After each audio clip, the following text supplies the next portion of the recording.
We are. Would you have married Donald Trump if you had a crystal ball that said he would be president? That's a interesting question.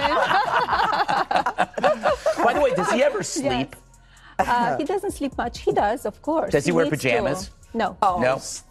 What does he wear when he sleeps, Melania? We are at a moment in our life, in this country, where this guy is like a gangster. He's come along and he's said things, done things we say over and over again. This is terrible. We're in a terrible situation. We're in a terrible situation. And this guy just keeps going on and on and on without being stopped. Robert De Niro just lit up Donald Trump like a neon sign in Casino. And let's just say, Donnie didn't come out looking like a winner. The Hollywood icon didn't just call him out. He dragged him across the floor, flipped him over, and left him sizzling like an overcooked steak at Mar-a-Lago. And Melania? Well, her signature, I don't care, do you? Attitude might not be holding up as well this time. The jack had to go on the plane and off the plane. And it was for the people and for the left-wing media who are criticizing me, and I want to show them that I don't care. You could criticize whatever you want to say, but it will not stop me to do what I feel it's right. What was it that compelled you to wear that at that moment? Because you were down there, you had just been with children, and then you put the jacket on. After the visit, I put it back on because I see how media got obsessed about it. Did De Niro's words finally crack the ice-cold facade? Because if there's one thing MAGA world hates more than bad press, it's when one of America's most legendary actors takes a blowtorch to their golden idol. Buckle up. This is about to get wild. He's so blatantly stupid. He's a punk. He's a dog. He's a pig. He's a con, a bullshit artist, a mutt who doesn't know what he's talking about. Speaking of Melania, let's rewind to that infamous Zara jacket. You know, the one that read, "I really don't care, do you?" as she stepped onto Air Force One after visiting migrant children at the border. Her explanation? It was meant as a jab at the media. But come on. Before we get into the juicy details, hit that like button and subscribe because trust me, you don't want to miss this one. Imagine waking up, scrolling through your phone, expecting the usual Trump drama, another indictment, a bizarre Mar-a-Lago sighting, or a fundraising email typed in all caps. Situation compared to 4 years under my husband as commander-in-chief. He was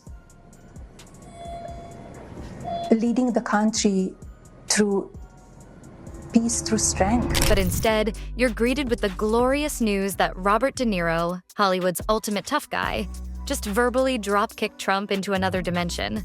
This wasn't just a roast. It was a full-blown takedown. The kind of monologue that makes egos crumble and leaves an ex-president somewhere in Florida speed-dialing his lawyers. He's so blatantly stupid. He's a punk. He's a dog. He's a con artist. A mutt who doesn't know what he's talking about. De Niro didn't just throw punches. He went full scorched earth. It was the kind of raw, unfiltered disgust usually reserved for villains in mob movies. Except in this case, the villain is a former reality TV star turned political train wreck. Let's be real. Trump wouldn't last 5 minutes in a real mob film. Picture him trying to negotiate with actual mafia bosses, bragging about his very, very strong deals while they exchange looks before tossing him into the Hudson. And then there's Melania. If she thought pretending to enjoy being First Lady was exhausting, this latest disaster probably has her Googling quickest ways to disappear from Palm Beach. Because if there's one thing she despises more than public hand-holding, it's getting dragged into her husband's never-ending scandals. The second De Niro's speech ended, you just know she exhaled the world's longest sigh. The kind that says, "Why didn't I read that prenup a little closer?" Over the weekend, she made a rare appearance at Trump's lavish Florida fundraiser, looking like she'd rather be anywhere else. Maybe she's finally realizing that, for better or worse, is turning into a lifetime sentence. With Trump's legal problems stacking up like bad real estate deals and De Niro calling him out in a way only he can, one question remains. Is Melania in this for the long haul? Or is she just waiting for the right moment to make her grand exit? One thing's certain. When Hollywood's most no-nonsense actor sees a fraud, he doesn't hold back. And this time, his words hit harder than ever. She looked absolutely drained, like a hostage at a high-stakes negotiation. You have to see it to believe it. Change is inevitable, whether you're rich, poor, or somewhere in between. And while the country continues its free fall into global embarrassment, Don't worry, that shift is coming fast. This night, unforgettable.